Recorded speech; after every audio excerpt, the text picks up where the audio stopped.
जय श्री महाकाल। जय श्री महाकाल।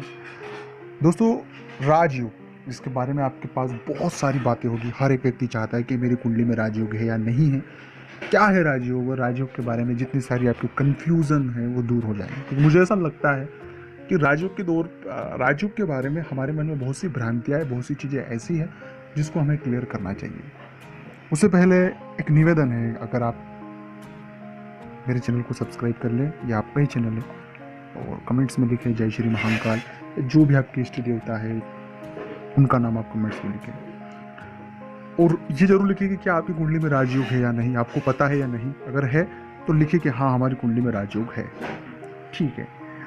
एक और निवेदन है कि आप मुझसे बात करना चाहते हैं, स्क्रीन पर नंबर चल रहे हैं, सीधे आप व्हाट्सएप पर 24 घंटे कभी भी अपॉइंटमेंट लेकर मुझसे बात कर सकते हैं, और जो भी जानकारी आप पाना चाहते हैं पा सकते हैं। एक बार ज़रूर बात करें, कोई भी परेशानी, कोई भी तकलीफ हो, आप ज़रूर बात करें, उसका सोल्यूशन, और आपको एक संतोष और एक नया रास्ता जरूर मिलेगा। राजयोग के बारे में जो हमारी कल्पना है कि राजा जैसा राजपाट हो जाना, ये चीज़ें हो जाना, वो चीज़ें हो जाना, जितनी बातें, जो भव्यता हमें दिखाई देती, जो हमारी कल्पना है, ये गलत कल्पना है। ऐशो आराम, सुख सुविधा, ये राजयोग का दायरा नहीं है।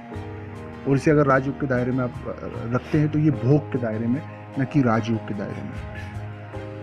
राजयोग वही फलित है जो अपने जीवन का एक लक्ष्य है, जो टारगेट है, उसको करने में आनंद, उससे जुड़े हुए लोगों को आप आनंद, और एक संतुष्टि कि हाँ, इसमें मैंने कितनी चीज़ें को पाया है, कितनी चीज़ों को मैंने जिया है, और कितनी चीज़ों को मैंने पाया है, और उनको मैंने महसूस किया है, और उन चीज़ों को मैंने सही किया है। ये राजयोग है, न कि ये राजयोग जो आपको दिखाई दे रहा है कि ये चीज़ें जो हो पाना, बड़ी गाड़ी घोड़ा, ये राजयोग की श्रेणी में आप इसे न गिने और इसको राजयोग न माने, क्योंकि ये और ये चीज़ सिर्फ भोग की चीज़ें है। और राजयोग जो है वो भोग की चीज़ें नहीं है, वो इस जीवन को सार्थक और इस जीवन को एक उद्देश्य राजयोग है। ये बात को आप समझ लें कि ये जो पूरा जीवन हम जिए हैं, 2 टाइम खाया है, पिए हैं, जिए हैं, इसमें हमारे इस जीवन से इस राष्ट्र को, इस देश को, मेरे घर को, परिवार को, दुनिया को क्या दिया है मैंने, ये राजयोग की मैं बात करूं। और रियल राजयोग यही होता है, क्योंकि राजयोग की गणना पूरे राज क्षेत्र से की जाती है, और पूरे राज क्षेत्र पर वो लागू होती है।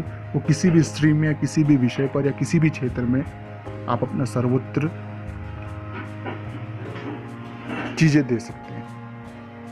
तो ये बात अपने दिमाग से क्लियर कर लें। अब आपके मन में कोई कंफ्यूजन नहीं रखें कि राजयोग की जो आपने कल्पना कर रखी है वो राजयोग नहीं है, और वो सही भी नहीं है। अगर वही होता तो शायद एक अलग चीज होती है। अब रही बात राजनीतिक तौर पर राजयोग होना, राजनीति पे जाना क्षणभंगुर राजयोग कह सकता हूँ मैं, क्योंकि वो किसी वक्त के लिए आदमी चलता है, कोई भी बड़ा से बड़ा आदमी। बहुत कम बिरले लोग होते हैं जो लॉन्ग टर्म तक होता है, लेकिन अप एंड डाउन। और ये जो है, इसे राजयोग में गणना एक अलग विषय पर होती है, न कि आप जिस विषय को देखकर जो दिख रहा है आपको सामने उस विषय को, उसके लिए बहुत सी चीज़ें हैं, उन पर हम बात होती है। तो राजयोग को क्लियर कर लें कि ये राजयोग है। एक अच्छा कर्म करे, सकारात्मक कर्म करे, हर एक व्यक्ति को राजयोग मिलता है।